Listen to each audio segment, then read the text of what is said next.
Waalaikumsalam. Bagaimana kabarnya ini? Alhamdulillah sehat. Ya mereka tak bintang nih. Rupanya para balik tak jeli saya. Iya, Senang sih ya betul. Iya. Hari ini kami bertiga, Pak Isron, saya. Kamu izinnya mana? Sama Bu Novi. Oh, kamu izin kemana? Enggak. Ingin kapan wawancara dengan Pak Didi? Oh iya, wis. Ayo. Sekolah. Kapan? Kita kapan? Hari ini. Wah, hari ini dah. Iya, Pak. Tentang dia pengambilan keputusan yang dilema Oh, di sekolah. sekolah. Ya. Terus kita. Mohon izin kami melaksanakan wawancara. Ya, terus apa yang perlu ditanyakan? Dalam setiap pemimpin itu kan Pak Didi pasti pernah mengalami kasus-kasus yang dilema. Tentu gimana? Selama ini bagaimana cara Pak Didi untuk mengidentifikasi bahwa kasus-kasus itu dilema etika atau bujukan moral? Iya. Sebenarnya kalau kita sudah menyelami manajemen, tidak ada itu namanya kasual atau tidak ada. Karena apa? Itulah bagian dari manajemen. Entah itu bagian etika atau moral ataupun dan sebagainya, bagian dari ruhnya manajemen. Selama saya jadi pemimpin, ya, memang ada kalanya saya berikan tindakan tegas. Ada kalanya memang saya ikut air mengalir. Ada kalanya memang saya diam. Karena apa? Saya mengandung pahamnya Napoleon. Nah, diam itu bukan berarti kalah, bukan. Tapi menunggu saat yang tepat untuk mengambil keputusan. Itu penting sekali. Bukan berarti mendiamkan, bukan. Diam itu masih memandang, melihat, mengingat dan sebagainya. Karena apa yang mungkin yang akan kita ambil dan itu adalah berbenturan dengan semua lini, gitu ya. Dengan silaturahmi, dengan kebijakan atas, naik butuh diam. Diam itu bukan berarti kalah, tapi tidak tadi menyusun strategi atau siasat untuk mengambil keputusan. Nah ini yang kita lakukan di kemudian diri saya ini seperti alhamdulillah ya, jadi selama saya menjadi kepala sekolah ini ya lumrah, namanya kerikil itu lumrah. Di setiap sekolah itu pasti ada permasalahan yang sesuai lumrah, namanya aja sebuah lembaga pendidikan, tapi bukan perusahaan bisa. Karena emang saya berusaha untuk memberikan terbaik bagi sebuah lembaga, kemudian mengarahkan jalur yang benar, gitu ya. Itu memang tantangan. Ini pasti berbenturan dengan semua pihak. Tapi regulasi menetapkan, ya memang harus dan seperti itu. Kalau nggak saya jalankan, juga saya menang. Nah seperti itu. Tapi nanti akhir-akhirnya, ya, itu namanya happy ending dalam sebuah cerita itu. Akan memahami manajemen saya, akan memahami apa tujuan saya, gitu. Akhirnya memahami semuanya itu happy ending. Nah ini yang dimaksud Bu Novi terkait dengan etika dan moral dan suatu manajemen. Terus bagaimana Pak Didi ini menjalankan pengambilan keputusan di sekolah, terutama untuk kasus-kasus yang ada dua kepentingan yang sama-sama benar? Ya, lagi gitu. Jadi dan teman-teman ini ya, saya sebenarnya tidak mengambil keputusan itu berdasarkan otoritas atau tanggung jawab. Karena apa di kementerian saya ini saya bentuk manajemen yang harus kuat. Jadi wakil, ya, urusan itu kan masing-masing bidang masing-masing. Karena bahasa turun tangan sudah ada semuanya. Jadi jika memang masing-masing urusan itu kan sama dengan menteri di sebuah negara dengan menteri. Nah kalau menteri jauh masing bidang masing-masing dan memang itu qualified dan memang akuntabel di bidangnya masing-masing, jualan. Justru kalau saya turun menghalangi pembangunan, justru nggak akan bisa berkembang. Makanya saya minta pada urusan itu untuk meminimalisir terjadi permasalahan di bawah. Seperti itu kalau saya seperti itu. Jadi sehingga sebagai seorang presiden saya ya, jarang menemui permasalahan fisikanya itu tinggi itu karena apa, dia sudah move sendiri, kemudian wakil difungsikan betul. Wah. Jadi semacam model-model seperti saya ini bagaimana? Santai dalam hidup. Kalau tidak ada permasalahan yang cukup berat, tidak ada. Jika itu benar-benar semua, ya sudah. Kita berada teman. Ya seperti itu. Maka saya diam bukan berarti tidak menunggu, tidak. Justru itu yang saya ambil keputusan. Menunggu benar-benar apa benar. Nah gitu ya. Kita ke jalannya saja. Nah seperti itu. Nah, jika nanti itu, maka orang memandang, oh ini ternyata di sini kekurangannya. Oh di sini kelebihan. Nah itu suatu permasalahan. Bukan berarti dia mudah. Justru ketika mengapa saya sering rapat itu perlu koordinasi. Kalau orang mengatakan bukan, tidak ada koordinasi, pembinaan, gitu ya. Dan sarana untuk bottom up, apa suara guru langsung di sana. Nah, gitu. Jadi sesering saya rapat itu, maka guru yang punya suara di sana. Nah, kita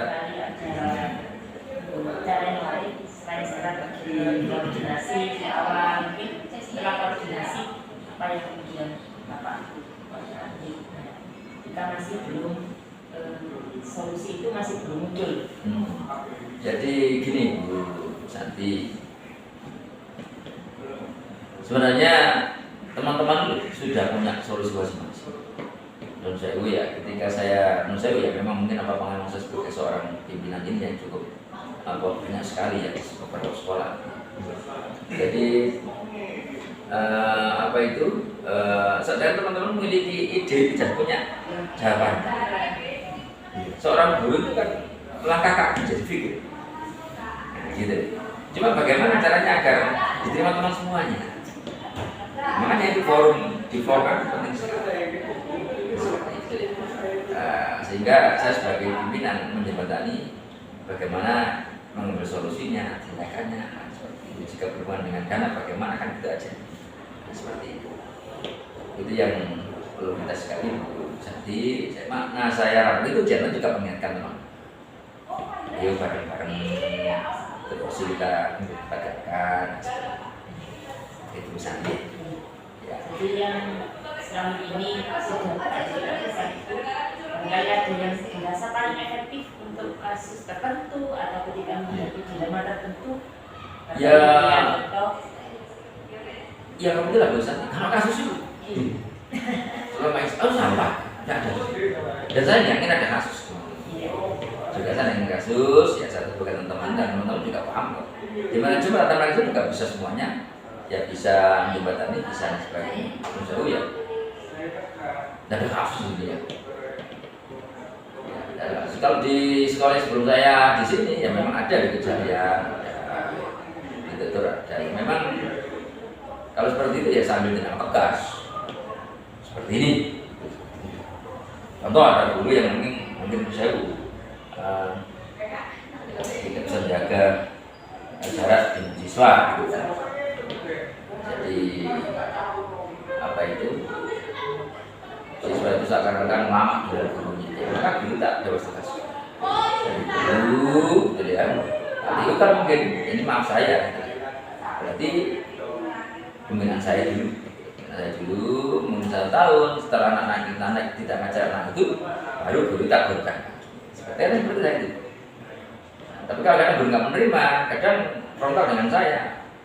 Dan saya tinggal satu guru PM PTKK atau KGTT. Nah itu saya seperti itu. Pernah terjadi gitu.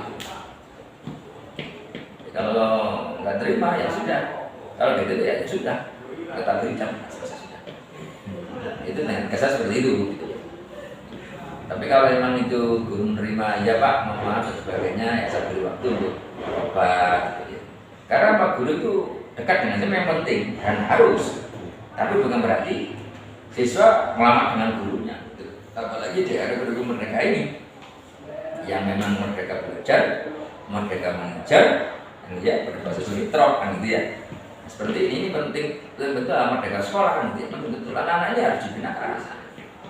Nah, meski merdeka dalam arti belajar negara, anak tetap ada punya unsur sopan santun pada guru. Bahwa ini guru saya. Makanya guru memiliki kesan yang tinggi pada anak. Jadi perlu dekat dengan anak itu di sisi mana, perlu jauh dengan anak di sisi mana. Nah, seperti itu. Nah, itu harus pendidikan. Kalau kita katakan terkait itu dengan kasus-kasus yang pernah Pak Didi alami, apakah ada tantangan terkait dengan penyelesaian kasus yang mungkin ada di lembaga lain ya?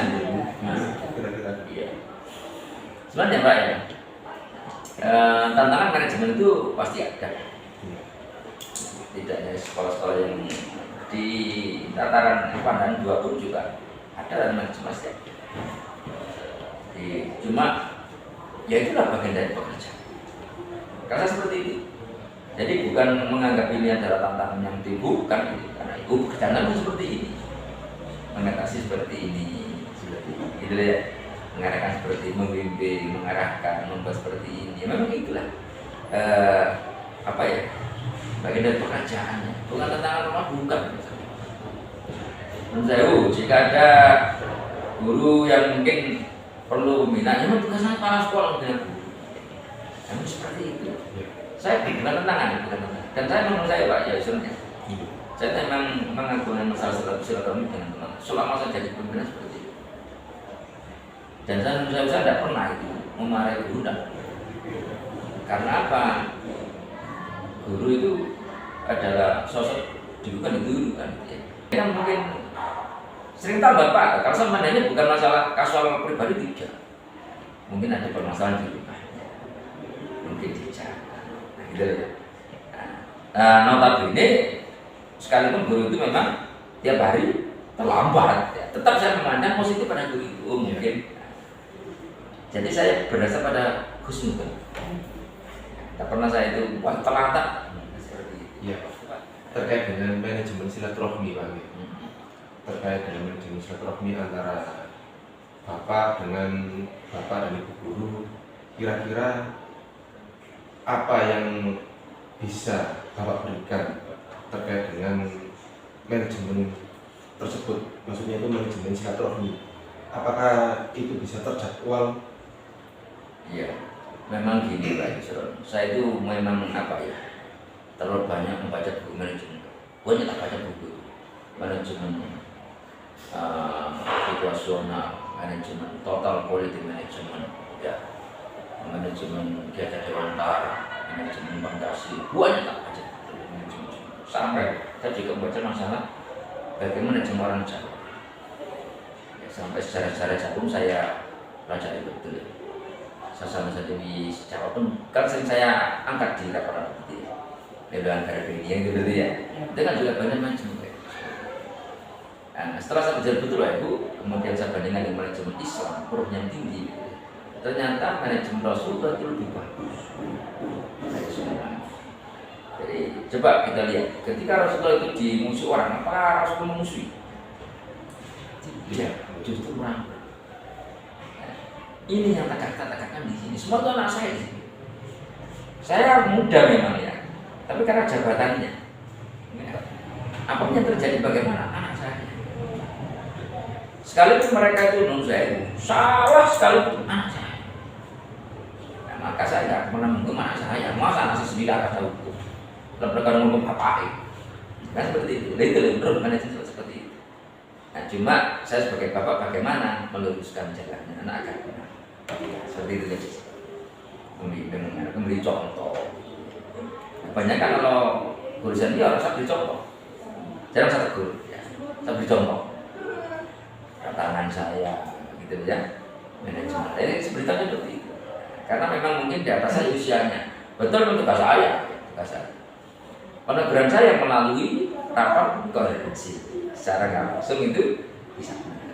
Jadi kenapa? Mungkin merasa dia itu mungkin ketika rapat mau disiplin tapi kalau juga gak seperti itu. Nah, akhirnya maka seperti itu. Banyak seperti itu. Makanya saya itu manajemen silaturahmi memang saya ambil karena apa? Memang tinggi sekali itu dan saya anggap tak menjawab. Nah kalau memang saya dikatakan sosialis tinggi ya, saya sosial. Kalau saya dikatakan agama ya memang agamis tinggi ya, memang agamis seperti itu. Karena memang Rasulullah itu memang itulah Rasulullah. Kalau sudah masyarakat tingginya bukan, kalau sudah agama tingginya bukan seperti itu. Tapi itu memang Rasul betul-betul.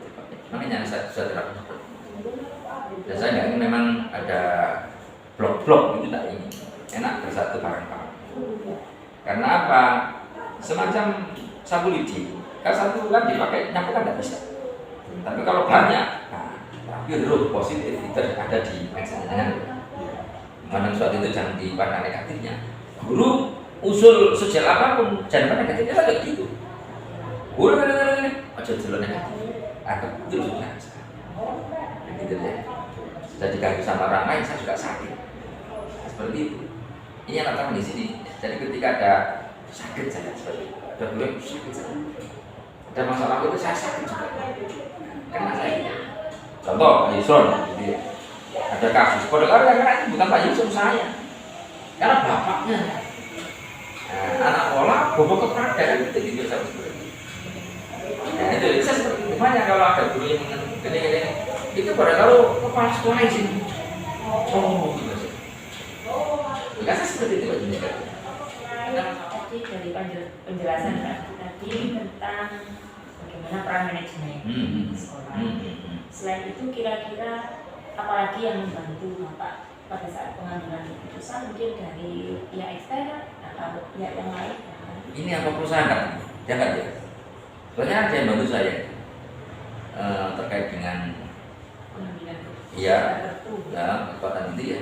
Tapi subhanallah. Apa ya? Masa tangkap betul ya. Siapa itu Allah? Kadang saya pakai di teman-teman seperti itu kadang. Saya punya manajemen dia. Berarti kok mengambil seperti ini. Yang mengambil ini adalah tasbih takhir. Jadi itu Pak Isron, belum bisa Bu Sandi. Saya itu tidak lepas dari insya Allah, alhamdulillah pikir pada. Jadi setiap kali saya pulang habis selesai bekerja itu ya, malam hari itu saya pasti pikir pada apa salah ketika saya mengambil kebijakan tadi atau kemarin seperti itu. Itu saya pasti. Jadi saya berusaha tidak ada kesalahan ketika mengambil kebijakan. Karena saya kembali pada Allah, hasbunallah wa ni'mal. Jadi biar apa yang tak ambil langkah itu Allah memberikan. Itu penting. Seperti Rasulullah kan. Kita tak ikuti. Sudah. Jadi ketika saya seperti ini, apa yang terjadi gitu ya. Nah, tetap saya akan jadi kepada sambil muter tasbih. Allah ya, apa tadi saya salah langkah gitu ya. Tak koreksi kembali lah. Itu namanya koreksi manajemen supranatural. Nah, seperti itu koreksi manajemen. Jadi saya lakukan memang ketika saya sendirian dekat dengan Allah SWT. Ya, itu pasti. Ya, alhamdulillah tiba-tiba kadang ada kunjung. Jadi itu kadang ada semacam fresh gitu ya. Nah, itu seakan-akan membantu di balik itu kan. Seperti itu. Dukun yang paling juga kelihatan oleh itu ya adalah dari istri kan istri. Ya, istri itu kadang menurut saya nggak kelihatan istri di sekolah, tapi dukungan mau lebih. Nah, yang kedua memang apa itu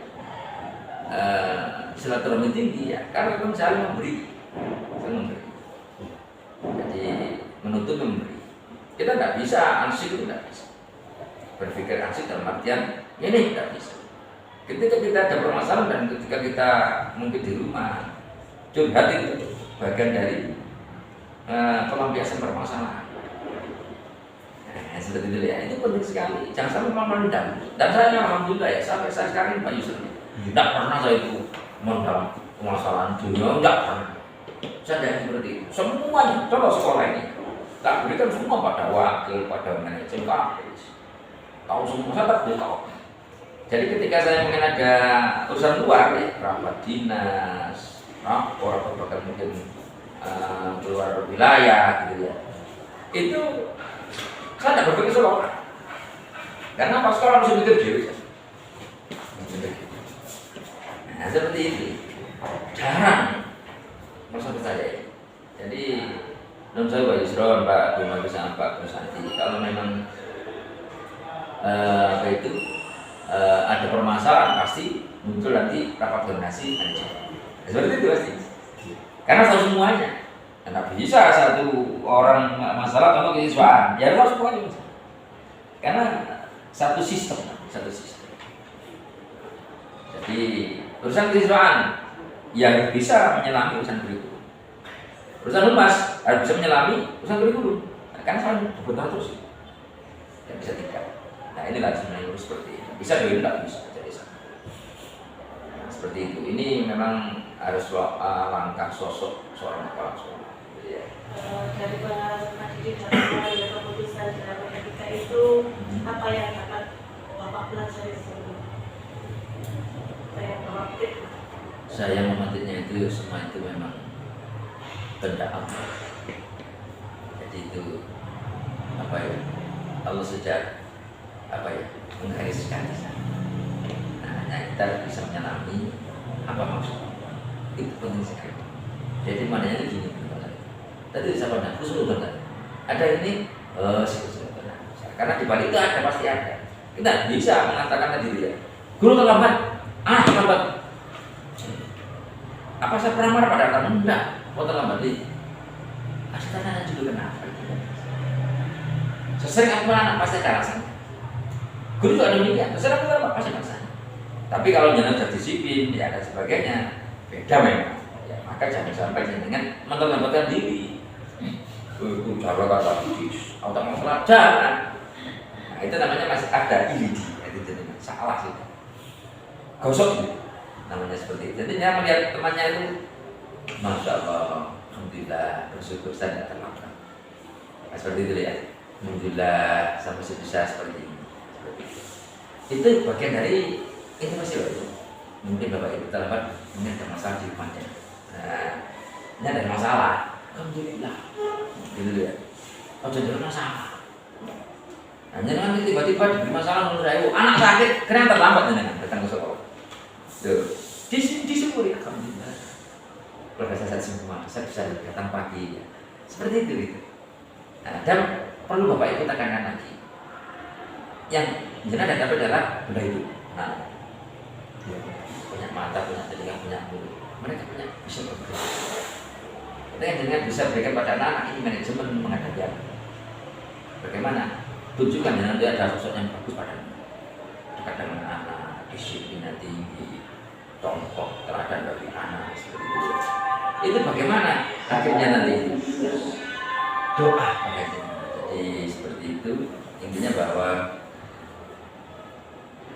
kita harus bisa introspeksi, introspeksi diri. Ya, hilangkan semua daripada dengan sifat-sifat buruk. Hilang hebat ini dengan. Yang masih muda-muda ya, besok hebat. Seperti itu. Jadi saya dulu kerja seperti itu dulu. Tak memandang cilon guru, wah itu saya diam saja. Saya bekerja. Wah itu kalau belum saya bekerja. Perintah atasan saya jalani seperti ini. Akhirnya teman-teman sendiri, oh gini seperti itu. Nah ya itu harus seperti itu, tidak usah nanti kita perhatikan macam-macam, wah yes. Akhirnya nafsu yang muncul, nafsu itu setan. Dia, oke, dan lagi silakan, monggo. Sudah. Dia. Terima kasih atas waktu dan kesempatan yang sudah diberikan kepada kami. Mudah-mudahan apa yang sudah diberikan kepada kami menjadi pelajaran yang sangat berharga bagi kami ke depan.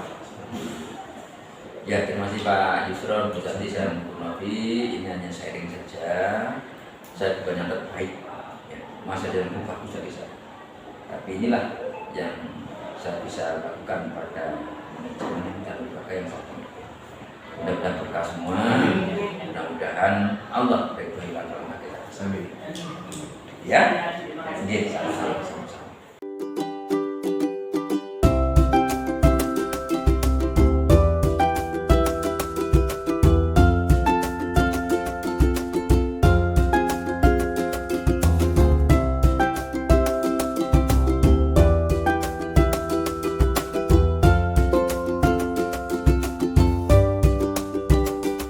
Assalamualaikum Bu Umi. Waalaikumsalam. Bagaimana kabarnya? Alhamdulillah sehat.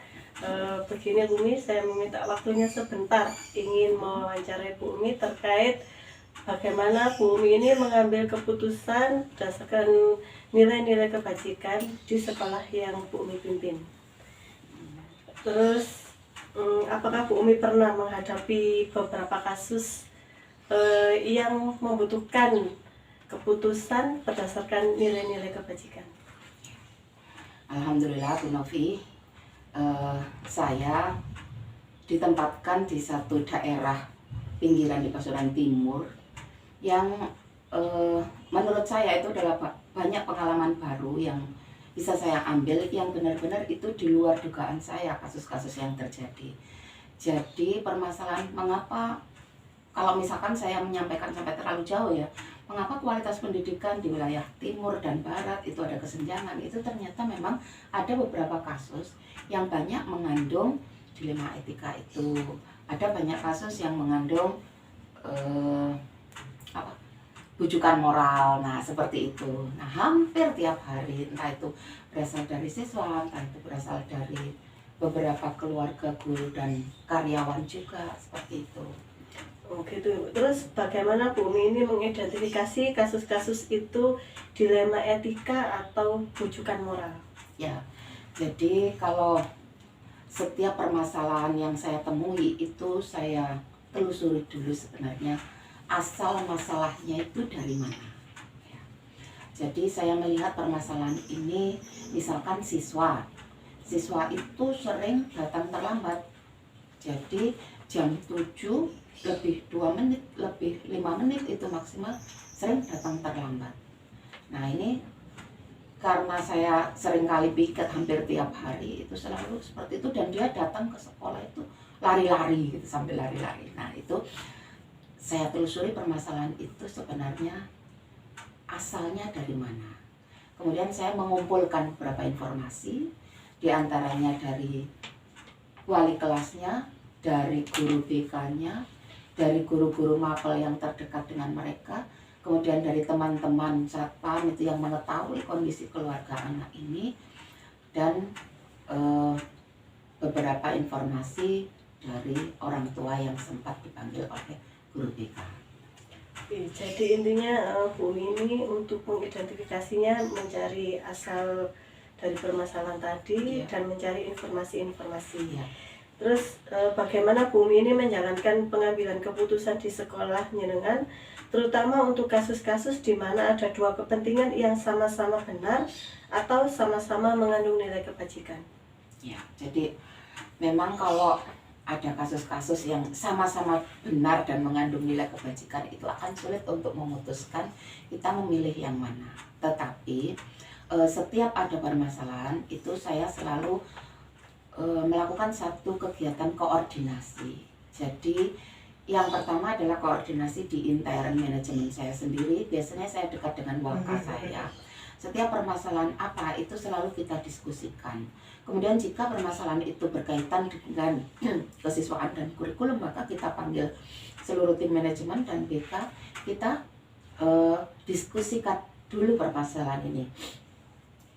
Terus ketika kita mengungkapkan permasalahan, misalkan mengapa anak ini hampir tiap hari terlambat gitu. Terus ternyata ada informasi bahwa anak ini memang harus ngaji sehabis subuh misalkan ya, itu hanya untuk hidup-hidup, dapat makanan gitu, dapat nasi bungkus yang nantinya nasi bungkus itu bukan dimakan untuk dia, tapi dikasihkan adiknya. Nah itu ternyata seperti itu, dan setelah dia dapat langsung dia lari ke sekolah. Sehingga kalau jarak ke rumahnya ini agak jauh, memang dia harus mengeluarkan tenaga sampai lari-lari seperti itu. Nah selalu kita koordinasikan bagaimana nanti kalau misalkan ini bertentangan dengan nilai kebajikan yang sudah di SOP-kan oleh tim kesiswaan. Ini siswa nggak boleh terlambat melebihi jam 7, kemudian guru BK juga kalau siswa terlambat ada poin yang disangsikan. Tetapi kalau memang permasalahannya seperti ini kan harus kita diskusikan bagaimana kita memutuskan anak-anak ini masuk kategori terlambat atau tidak gitu. Ya. Oke. Terus langkah-langkah seperti apa yang biasanya Nyirangan lakukan selain berkoordinasi tadi? Ya, jadi selain koordinasi, saya juga memanggil secara khusus anak-anak yang punya masalah seperti ini. Saya dekati, dan memang sebenarnya anak-anak seusia SMP itu memang hanya perlu sentuhan kasih sayang. Jadi sebenarnya bisa anak ini datang tidak terlambat dengan cara misalkan memendekkan waktu interaksi dengan keluarga, menyiapkan buku dan perlengkapan itu malam harinya, sehingga pagi itu tidak harus masih menyiapkan kemudian ganti dan seterusnya baru ke sekolah. Nah semua perlengkapan itu harus disiapkan malamnya. Terus ketika anak ini kita dekati, kita beri kasih sayang bahwa memang sekolah ini adalah yang dia perlukan untuk menuntut ilmu dan mencari pembimbingan karakter, pendidikan spiritual. Walaupun mereka anak pondokan, tetap saja ada beberapa hal yang dibutuhkan dari pendidikan di sekolah formal, misalkan masalah kedisiplinan, tepat waktu dan seterusnya, seperti itu. Terus hal-hal yang selama ini Bu Umi anggap efektif dalam pengambilan keputusan pada kasus dilema etika itu apa? Ya, jadi kalau yang efektif itu memang harus koordinasi dengan banyak hal ya. Jadi tim manajemen, kalau nanti kasusnya sampai tinggi itu yang komite. Terus kalau nanti ada hal-hal yang berkaitan dengan bersinggungan dengan nilai hukum gitu ya, misalkan bullying dan seterusnya, kan di sekolah kami itu secara rutin Bapak polisi, bukan kamtibmas, apa yang biasa briefing ke sekolah itu dekat dengan kita, itu sering datang ke sekolah meskipun tidak saat kita undang saja. Itu kalau kemana itu mampir, itu menanyakan bagaimana kondisi anak-anak Umi, karena memang di wilayah kami itu di bulan-bulan seperti ini kan sering sekali terjadi kasus pencurian seperti itu. Mungkin takutnya anak-anak di usia SMP itu katut-katut diajak temannya seperti itu. Nah, tantangannya Bu Umi sendiri nih dalam mengambil keputusan pada kasus-kasus tadi atau kasus-kasus dilema etika. Iya, jadi tantangannya itu memang berat. Nanti di satu sisi ketika saya memutuskan, misalkan anak ini terlambat 1 menit, 2 menit, saya anggap tidak terlambat, tetapi yang lain akan menanyakan itu merugikan dia karena tidak masuk kelas di jam tepat waktu. Maka ini tetap roh koordinasi dan saling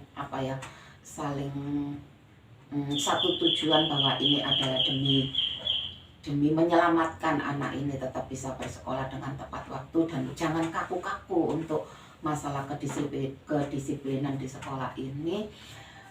Kita lihat permasalahannya. Nah, kalau misalkan dalam waktu 1 minggu dengan berjalannya dia bisa menyesuaikan waktu, bagaimana dia menata dirinya di rumah, toh anak ini sampai 1 bulan insya Allah akan tertib kembali. Jadi memang harus 2 sisi atau 3 sisi yang merasa berlawanan itu harus didekati, dan kita harus berdiskusi mana sebaiknya dan mana diambil yang lebih banyak menguntungkan daripada yang merugikan. Oke. Terus untuk Bu Umi dalam mengambil keputusan itu apakah terjadwal ataukah langsung diselesaikan di satu tempat? Ya, jadi kalau lihat permasalahannya dulu. Kalau permasalahannya urgen dan memang keputusan itu harus segera diambil, maka tetap setelah koordinasi kita ambil keputusan itu jika memang dibatasi waktu. Tetapi jika masih ada waktu yang kita melunak kemudian mengkoordinasikan, menetralkan kasus-kasus ini supaya tidak terlalu mencuat ke atas gitu, maka tidak harus memutuskan di saat itu, karena kadang ketika kita menerima permasalahan besar itu yang ada adalah emosi. Maka seharusnya kita memang meredam dulu, melihat permasalahan itu, melihat asal usul permasalahan dan bagaimana munculnya masalah itu karena apa, maka nanti akan diperoleh itu keputusan yang terbaik. Insya Allah ada tenggang waktu yang cukup. Oke. Selama ini dalam pengambilan keputusan, apakah Bu Mimi ada yang membantu atau yang mempermudah Bu Mimi dalam mengambil keputusan di kasus-kasus dilema etika ini? Ya, jadi sebenarnya banyak yang membantu saya. Di antaranya ya tim di manajemen, beberapa guru BK, kemudian teman-teman kepala sekolah yang saya sering berkoordinasi, karena biasanya sekolah-sekolah yang punya predikat daerah timur, daerah pinggiran itu permasalahannya hampir mirip gitu, jadi mirip-mirip seperti itu, sehingga kita sering sharing diskusi. Saya punya masalah seperti ini, oh sama di sana, bagaimana pemecahannya? Nah, kita nanti mendiskusikan, oh kalau di daerah sana mungkin bisa seperti itu, kalau di sini nggak bisa. Kemudian diskusi dengan intern, banyak insya Allah yang membantu kita, dan kita juga masih melihat bagaimana kalau secara teoritis, kalau kita memutuskan masalah seperti ini sudah benar apa enggak, seperti itu. Oke. Terus yang terakhir nih Bu, dari kasus-kasus yang selama ini Bu Umi hadapi, adakah pengalaman-pengalaman yang bisa diambil atau yang dipetik dari pengalaman-pengalaman tadi? Iya, jadi pengalaman saya itu paling utama adalah menjadi lebih sabar dan ikhlas bijaksana dalam mengambil keputusan, karena permasalahan yang kita hadapi tiap hari selalu ada, bergulir tiap waktu berbeda, dan itu melatih kedewasaan, kemandirian kita, dan ternyata silaturahmi itu yang paling utama. Dan kalau ke siswa itu adalah kita harus memberi kasih sayang yang lebih supaya mereka tidak memunculkan masalah-masalah yang terlalu besar di sekolah. Oke. Jadi intinya ini selama ini dalam mengambil keputusan itu harus mencari informasi dulu dan tidak boleh tergesa-gesa. Terima kasih atas waktunya yang diberikan oleh Bu Umi kepada saya. Insya Allah ini menjadi pembelajaran bagi saya ke depannya bagaimana saya harus mengambil keputusan. Insya Allah. Semoga sukses. Terima kasih Bu Umi. Assalamualaikum.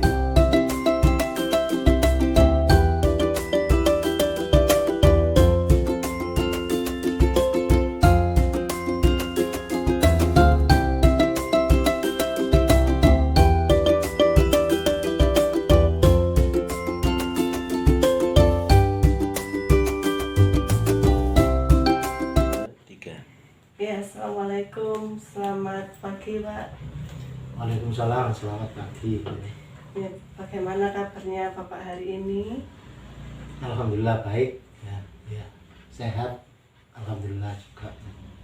Mohon maaf mengganggu waktunya sebentar. Saya akan mewawancarai Bapak terkait dengan bagaimana Bapak mengambil keputusan sebagai pemimpin. Tentunya dalam melaksanakan tugas itu Bapak biasanya menghadapi beberapa kasus. Kalau boleh saya tahu, pernahkah Bapak menghadapi sebuah kasus dilema di sekolah yang Bapak pimpin? Kalau kasus itu banyak sekali ya. Makanya kalau saya itu kalau ada kasus itu saya harus tahu kasusnya dulu. Terus kalau sudah identifikasi, terus yang lain mencari sumbernya, terus mencari data-datanya, terus mencari sumbernya dan lain-lain supaya lengkap dulu. Baru kalau sudah lengkap ya kita kita manggil beberapa guru atau guru BK, kesiswaan dan lain-lain, atau wakil kepala sekolah, kita ajak berdiskusi untuk memecahkan masalah itu supaya nanti nggak salah. Jadi saya di dalam dilema, kalau ada masalah dilema itu betul-betul sumbernya itu harus saya cari, datanya itu harus lengkap dulu ya gitu. Terus bagaimana Bapak dapat mengidentifikasi kasus-kasus yang merupakan dilema atau bujukan moral? Ya lihat dulu masalahnya. Kalau misalkan ini masalah guru gitu ya saya harus tahu, tanya-tanya bagaimana sih ini guru ini setiap hari di sekolahan, bagaimana dia cara bergaulnya dengan teman guru, bagaimana dia cara bergaul dengan siswa, bagaimana cara dia berkomunikasi dalam mengajar dengan siswa, ya. Terus di rumah juga harus ditanyakan, dia itu kalau pulang ke rumah itu langsung pulang ke rumah atau misalkan mampir-mampir dulu dan lain-lain. Dan di rumah itu juga diidentifikasi orang ini kegiatannya apa di rumah itu. Jadi mohon maaf, ada yang di rumah itu ada orang itu yang bisnis, ada orang yang mencari-cari pekerjaan dan lain, ada yang selalu sebagai ibu rumah tangga full macam-macam. Itu identifikasinya ya. Jadi biar nanti dalam pengambilan identifikasi itu pas informasi itu hanya gitu. Berarti Bapak dalam identifikasi itu intinya mencari informasi terlebih dahulu. Iya, dahulu ya. Terus bagaimana Bapak menjalankan pengambilan keputusan di sekolah, terutama jika ada kasus di mana ada dua kepentingan yang sama benar atau sama-sama mengandung nilai kebajikan? Ya, kalau sama persis itu enggak ada, mesti ada untung dan ruginya ya. Kalau ngambil ini, ya kita lihat masalahnya, masalah apa itu. Misalkan masalah, mohon maaf, kalau masalah yang sifatnya moral, misalkan sifatnya ya kita sesuaikan gitu loh ya. Mana kalau kita ngambil ini untuk rugi ini, kalau ini ya jelas nanti yang ruginya dikit, yang dia nggak mungkin ruginya sama, itu nggak mungkin. Mesti lihat masalahnya dulu ya, masalah apa itu ya, gitu. Terus langkah atau prosedur yang biasanya Bapak lakukan selama ini? Kalau saya biasanya prosedurnya itu diskusi ya, musyawarah dengan semua jajaran saya. Jadi kalau siswa ya dengan BK harus full, itu saya harus tahu, wali kelas. Dan kalau misalkan hanya Bapak Ibu guru ya dengan wakil kepala sekolah, dengan kepala TU dan lain-lain, itu hanya itu aja ya. Hal apa saja yang selama ini dianggap efektif dalam pengambilan keputusan pada kasus-kasus yang dilema etika tadi? Kalau yang efektif itu ya gini, saya biasanya itu anak itu saya panggil ya, kalau siswa ya, etika di siswa itu saya tanya, kamu di rumah bagaimana, misalkan kegiatanmu bagaimana, mulai pulang sekolah ini Pak ini ya. Di situ saya identifikasi, oh iki kon sing terus keluargamu bagaimana. Terus saya agak cerita sedikit tentang pengalaman saya gitu. Orang itu kalau gini nanti mohon maaf belakangnya itu rugi kamu nanti kalau caranya seperti ini. Terakhir anak itu biasanya saya suruh ajak baca Al-Quran, surat-surat pendek, dan saya ajak berdoa. Saya himbau di rumah jangan henti-hentinya untuk berdoa dan berikhtiar, baik dari terhadap orang tuanya atau siswa itu sendiri gitu. Kalau siswa itu ya hanya itu. Tentunya dalam mengambil keputusan itu ada suatu tantangannya. Jelas ada itu tantangannya, itu banyak. Ada tantangannya yang mengorbankan, itu apa yang ingin dikorbankan itu. Misalkan mohon maaf ya, ada masalah guru, misalkan guru dengan guru misalkan berseberangan. Yang jelas kita kan kalau disalahkan satu kan tidak mungkin ya kan. Mesti ada ya, paling tidak itu agak dibenarkan, ada disalahkan. Nanti korbannya ya kepala sekolahnya sendiri, itu harus ngalahi intinya. Hanya begitu aja ya. Jadi misalkan menyalahkan orang itu sampai kamu salah, kamu benar enggak ya. Paling tidak jangan begini gitu. Nanti efeknya sampai sendiri yang berat itu ya, gitu aja. Dan jadi dalam kemungkinan itu saya sulit untuk mengambil kamu salah, itu jangan sampai terjadi seperti itu. Paling tidak dikembalikan ke orangnya, gimana kalau menurut sampean itu? Iya Pak, saya salah. Iya, kalau saya tolong jangan diulangi lagi dan dievaluasi, jangan sampai merugikan orang lain. Apakah Bapak memiliki sebuah tata cara atau jadwal tertentu dalam sebuah penyelesaian kasus dilema etika? Apakah diselesaikan langsung di tempat tersebut ataukah ada jadwal tertentu untuk menyelesaikannya? Kalau ada jadwal itu enggak ya, cuma kalau ada suatu kasus atau masalah itu, maka saya meminta untuk wakil saya, atau kalau BK itu siswa juga kalau siswa itu BK-nya, ya saya suruh identifikasi tadi terus. Saya perlu datanya ini. Jadi kita ngomong, kali mencari data. Baru lewis sudah punya, oh gini, baru oh ya sudah. Jadi kita mengambil keputusan itu jangan sampai salah karena kurang informasi.